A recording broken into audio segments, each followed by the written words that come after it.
अस्सलाम वालेकुम class. I hope कि आप सब खैरियत से होंगे। लास्ट वीक के लैब में हमने क्लासिफिकेशन के 2 एल्गोरिदम किए थे और उसमें मैंने आपको बताया था कि हम किस तरह से हैंड क्राफ्टेड फीचर्स एक्सट्रैक्ट करते हैं और उसके ऊपर डिफरेंट क्लासीफायर्स लगाकर रिजल्ट्स लेते हैं। उसी लैब में मैंने आपको बताया था कि हम एक्यूरेसी कैसे फाइंड करते हैं, ट्रेनिंग टाइम कैसे फाइंड करते हैं, हमारा FNR कैसे निकलता है, कन्फ्यूजन मैट्रिक्स क्या होती है और ROC कर्व क्या होती है। तो उसी लैब से रिलेटेड ही आज का लेक्चर है। एक्चुअली ये लेक्चर थोड़ा डिलेड था, लेकिन आपके उसमें स्केड्यूल में थोड़ा सा बाद में था, लेकिन अगर हमने जैसे लैब कर लिया तो उसी से कनेक्ट करने के लिए मैंने ये लेक्चर को इसको मूव अप किए। तो इसमें मैं आपको बताऊंगा डिफरेंट हमारे फार्मूलाज जिनको यूज़ करके आप अपने क्लासीफायर की परफॉर्मेंस को मेजर कर सकते हैं। और इस लेक्चर के एंड पे मैं आपको एक असाइनमेंट भी दूंगा और वो भी हमारी लैब और जो ये लेक्चर है इसी के कंटेंट का एक मर्जर होगी। तो सबसे पहले आते हैं हम कन्फ्यूजन मैट्रिक्स पे। कन्फ्यूजन मैट्रिक्स मैंने आपको लैब में भी बताया था और दिखाई भी थी और आप लोगों ने देखी भी थी। उसमें हमारे पास रोज़ और कॉलम्स पे क्लासेस आ रही होती हैं और वो क्लासेस क्या होती हैं, जो हमारे डेटा सेट के अंदर फोल्डर्स होते हैं। तो वो हमारी एज अ क्लास आ जाती है। टॉप पे हमारे पास एक्चुअल क्लास आती है और लेफ्ट पे हमारे पास प्रेडिक्टेड क्लास आती है।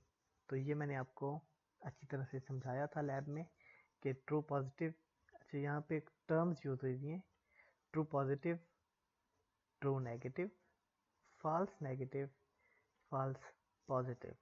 अब ट्रू पॉजिटिव हमारे पास कौन सी क्लास होगी कि एक्चुअल में वो C1 थी, प्रिडिक्टेड भी C1 हुई, तो that will be a true positive class.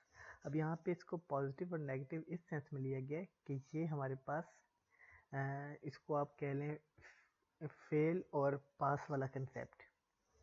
ठीक है, यहाँ पे पास था स्टूडेंट, मतलब एक्चुअल क्लास में भी पास था, प्रेडिक्टेड क्लास में भी पास था, तो that will be called true positive.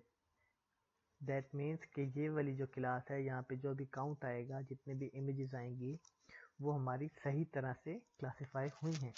अब ट्रू नेगेटिव इसको क्यों कह रहे हैं, क्योंकि ये फेल का केस है कि हमारे पास एक्चुअल में फेल था और प्रेडिक्टेड भी आया फेल, तो ये क्लासीफाई ठीक हुआ है लेकिन नेगेटिव क्लास के ऊपर क्लासीफाई हुआ है। तो ये बाइनरी क्लासिफिकेशन के लिए मैंने आपको कन्फ्यूजन मैट्रिक्स ये बनी हुई है और उसी लिहाज से मैं आपको सिखा रहा हूँ कि अगर फेल और पास की हमारे पास 2 क्लासेस हों तो जो पास वाला होगा वो पॉजिटिव रिस्पांस होगा, जो फेल वाला होगा वो नेगेटिव रिस्पांस होगा। इसी तरह से अगर हम मेडिकल की बात करें तो हेल्दी और नॉन हेल्दी की बात करें तो हेल्दी वाली चीज़ें पॉजिटिव होंगी, नॉन हेल्दी वाली नेगेटिव कंसीडर होंगी। तो ये उस सिनेरियो में ये चीज़ रिप्रेजेंट की गई है यहाँ पे।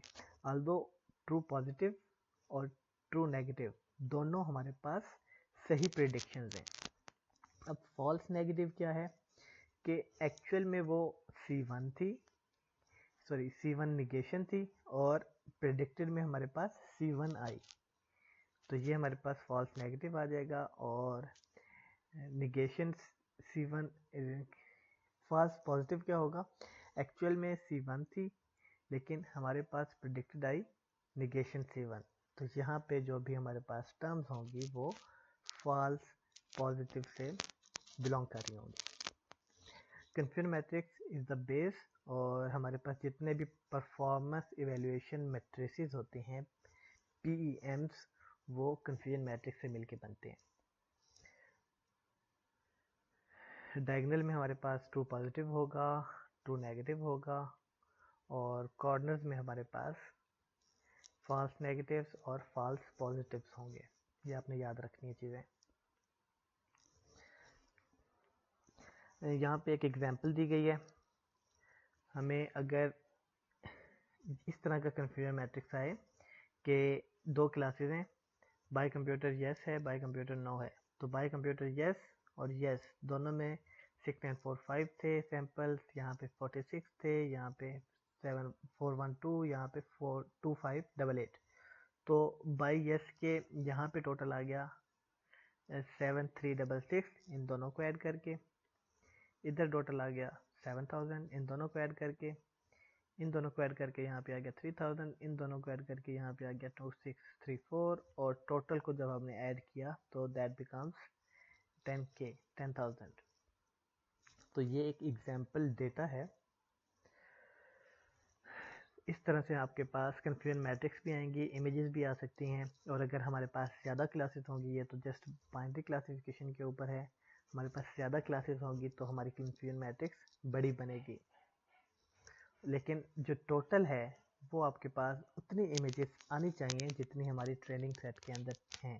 फॉर एग्जांपल अगर हमारे पास 10,000 इमेजेस हैं और 10 क्लासेस हैं, तो हर कॉलम में हमारे पास ऐसे आए वो वैल्यूज़ आनी चाहिए कि जिनका एंड पे grand total left most column और बॉटम मोस्ट रो जब दोनों को ऐड करें हम, तो ग्रैंड टोटल जो है वो हमारा टोटल नंबर ऑफ इमेजेस आना चाहिए।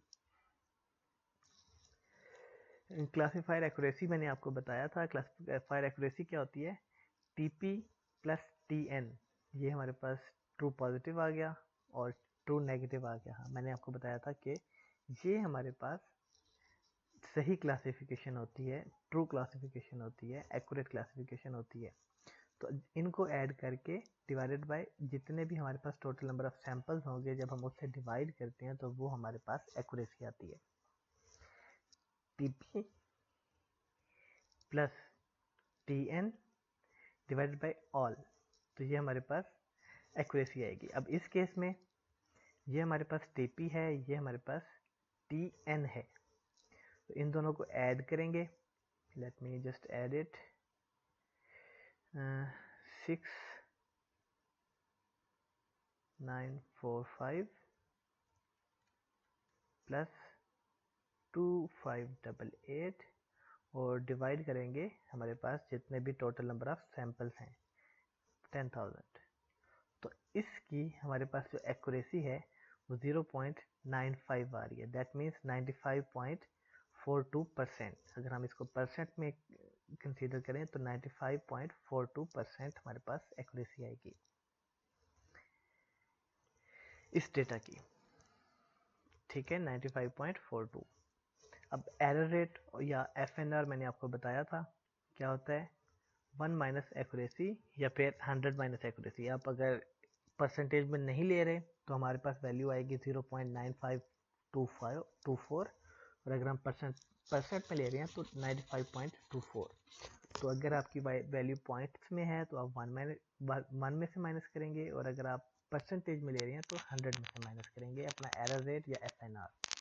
इसके अलावा हमारा एरर रेट जो है वो FP plus FN divided by all से भी कैलकुलेट हो सकता है, क्योंकि ये दोनों चीज़ें हमारे पास एक्यूरेसी लेके आ रही हैं डिवाइडेड बाय आल, और ये दोनों चीज़ें हमारे पास गलत प्रेडिक्ट हुई थी, तो ये एरर रेट या FNR को कैलकुलेट करवाएंगी जब हम इसको डिवाइड करेंगे आल से। तो ये दो फार्मूलाज हो गए। इसके बाद प्रिसीजन आती है कि हमने कितने परसेंट चीज़ों को सही प्रेडिक्ट किया।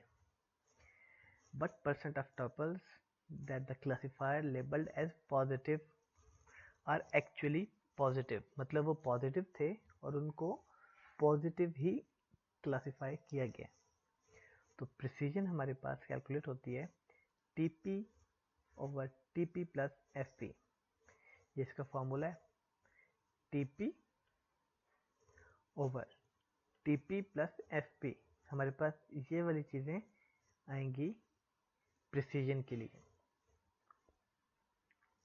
और रिकॉल क्या होता है? Completeness, but percent of positive tuples did the classifier label as positive, और यहाँ पे हम TP over TP plus FN करेंगे, TP over TP plus FN। So for recall हम रो लेंगे और प्रिसीजन के लिए हम कॉलम लेंगे। ठीक है, रिकॉल हमारे पास ऐसे आएगी और प्रिसीजन में हमारे पास ऐसे आएगी टॉप पे दोनों के लिए टीपी ही होगा। प्रिसीजन के लिए हम करेंगे टीपी प्लस एफपी, और रिकॉल के लिए हम करेंगे टीपी ओवर टीपी प्लस एफएन। तो ये हमारे पास रिकॉल आ जाएगा, रिकॉल रेट।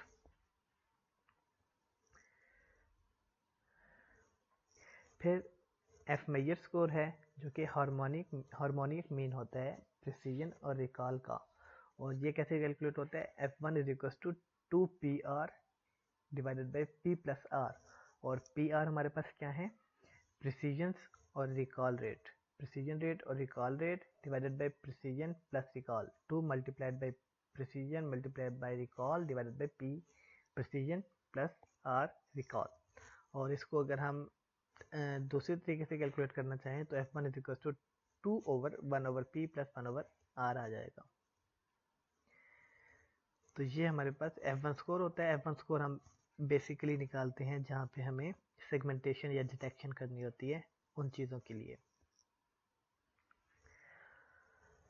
ये कुछ डेटा गिवन है, प्रेडिक्टेड पॉजिटिव टीपी टीएन, और ये हमारे पास टीपी और एफपी आ जाएगा। अब सेंसिटिविटी और स्पेसिफिसिटी का कंसेप्ट आता है। ये हमारे पास कंसेप्ट तब आते हैं जब हमारा डेटा जो है वो इम्बैलेंस हो। अब डेटा इम्बैलेंस कैसे होता है, हमारे पास एक क्लास जो है वो या तो बहुत ज़्यादा हो या बहुत कम हो। अगर हम फ्रॉड की बात करें तो फ्रॉड बहुत कम होते हैं, लाइक टोटल ट्रांजैक्शंस अगर आपके बैंक में हो रही हो तो उसमें से फ्रॉडी ट्रांजैक्शंस होती हैं वो बहुत कम होती हैं। तो उस केस में हमारे पास जो फ्रॉड की क्लास होगी उसमें डेटा जो है वो बहुत कम होगा एज कंपेयर टू द जो हमारे पास लीगल ट्रांजैक्शंस हैं वो। तो फ्रॉड और लीगल ट्रांजैक्शंस के दरमियान में डेटा इम्बैलेंस रहेगा। इसी तरह से HIV पॉजिटिव की अगर हम क्लास की बात करें तो नेगेटिव केसेस हमारे पास ज़्यादा होते हैं, HIV पॉजिटिव हमारे पास कम होते हैं। तो यहाँ पे भी हमारे पास जो है वो डेटा इम्बैलेंस्ड होगा, majority of the negative class and minority of the positive class. Sensitivity हम कैसे कैलकुलेट करते हैं, TP over TP plus FN। अब ये फार्मूला किसका था, TP over TP plus FN। तो रिकॉल को ही हम सेंसिटिविटी कहते हैं। और सिमिलरली अगर हम स्पेसिफिसिटी की बात करें तो यहाँ पे TN over TN plus FP है, और यहाँ पे हमारे पास ये फार्मूला नहीं था। तो स्पेसिफिसिटी हमारे पास एक ट्रू नेगेटिव रेट TNR हमें देती है, that is TN over TN plus FP। अब सेंसिटिविटी को ट्रू पॉजिटिव रेट भी कहते हैं, सेंसिटिविटी भी कहते हैं और प्रिसीजन भी कहते हैं। और स्पेसिफिसिटी हमारे पास TNR ही है, और TNR या स्पेसिफिसिटी और स्पेसिफिसिटी हमारे पास कैलकुलेट कैसे होती है, TN over TN plus FP। Now this is your एक एग्जाम्पल गिवन है जहाँ पे हमारे पास कैंसर क्लास पॉजिटिव है, कैंसर क्लास नेगेटिव है यहाँ पे टॉप पे, और cancer positive cancer negative left पे। नाउ प्रिसीजन और रिकॉल जो हैं वो किसी स्पेसिफिक क्लास की होती है। हम उस स्पेसिफिक क्लास की प्रिसीजन या रिकॉल निकाल सकते हैं। अगर हमने पूरे सिस्टम की निकालनी हो तो हम उस सब की एवरेज ले लेते हैं। अब मैं आपको बताता हूँ प्रिसीजन हमारे पास कैंसर यस की कैसे निकलेगी, 90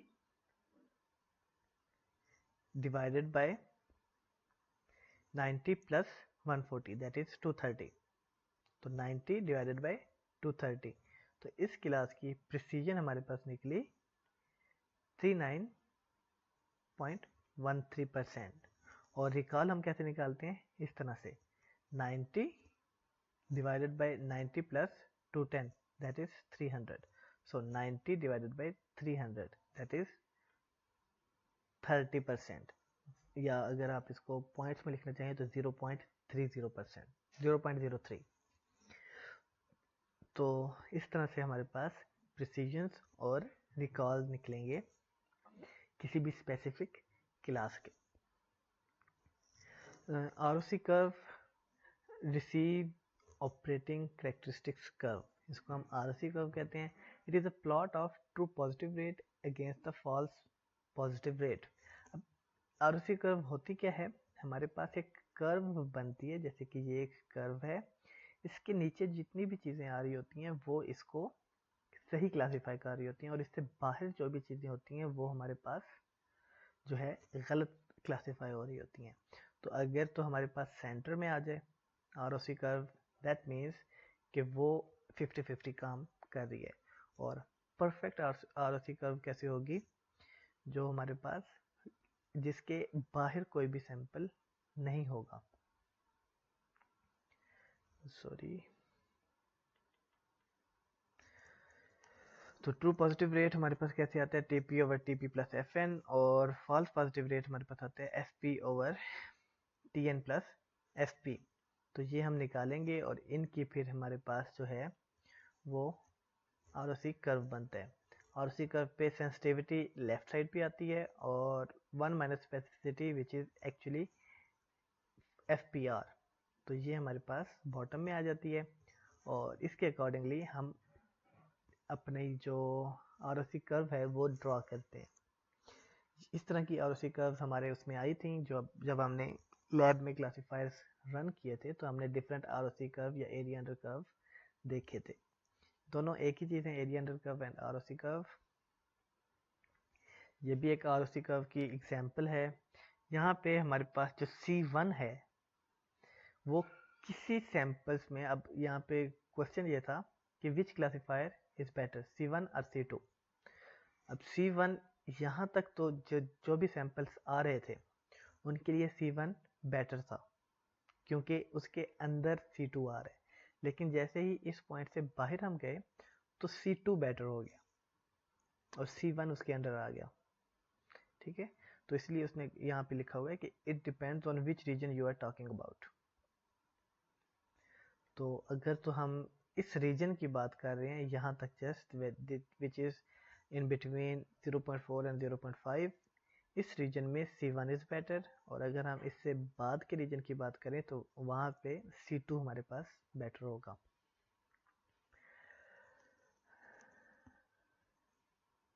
ये कुछ लिंक्स हैं जहाँ से आप इनको फर्दर भी स्टडी कर सकते हैं अगर आप करना चाहें तो। अब आ जाते हैं हम, और बस यही थी हमारे पास फार्मूलाज थे इसके परफॉर्मेंस मैट्रिसेस के। अब मैं आपको थोड़ा सा असाइनमेंट जो है वो समझा देता हूँ।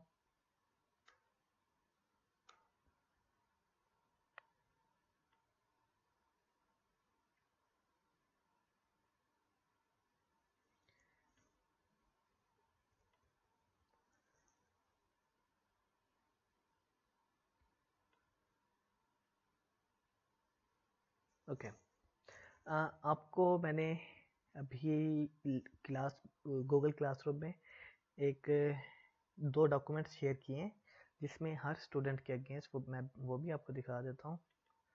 हर स्टूडेंट के अगेंस्ट मैंने डेटा सेट का लिंक प्रोवाइड किया।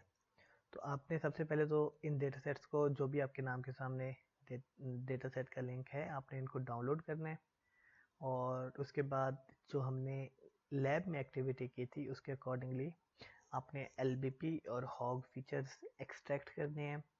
और मैंने क्लासरूम में ही बता दिया आपको कि कौन कौन से क्लासीफायर्स आपने यूज़ करने हैं।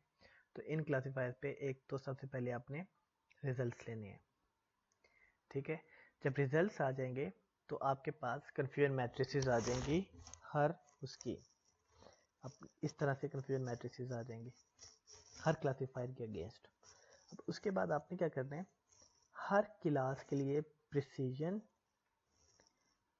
सेंसिटिविटी, प्रिसीजन और स्पेसिफिसिटी और एक्यूरेसी कैलकुलेट करनी है हर क्लास के लिए। जितने भी आपके पास क्लासेस होंगी वो फर्स्ट कॉलम में आ जाएंगी। अगर आपके पास 2 क्लासेस हैं, 10 क्लासेस हैं, 20 क्लासेस हैं तो वो आपकी यहाँ पे आ जाएंगी। फिर आप हर क्लास के अगेंस्ट सेंसिटिविटी, प्रिसीजन, स्पेसिफिसिटी और एक्यूरेसी कैलकुलेट करेंगे और कन्फ्यूजन मैट्रिक्स को देख के।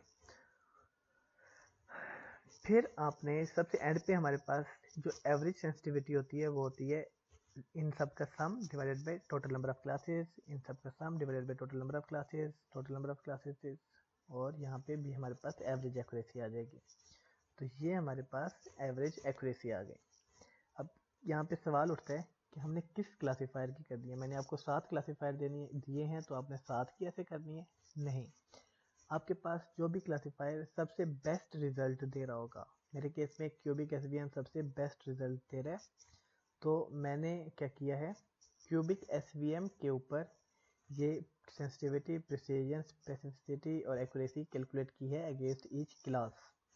तो आपने भी ऐसे ही करना है, जो भी क्लासीफायर आपके पास बेस्ट रिजल्ट दे रहा होगा आपने उसके ऊपर ये वाली कैलकुलेशंस करनी है।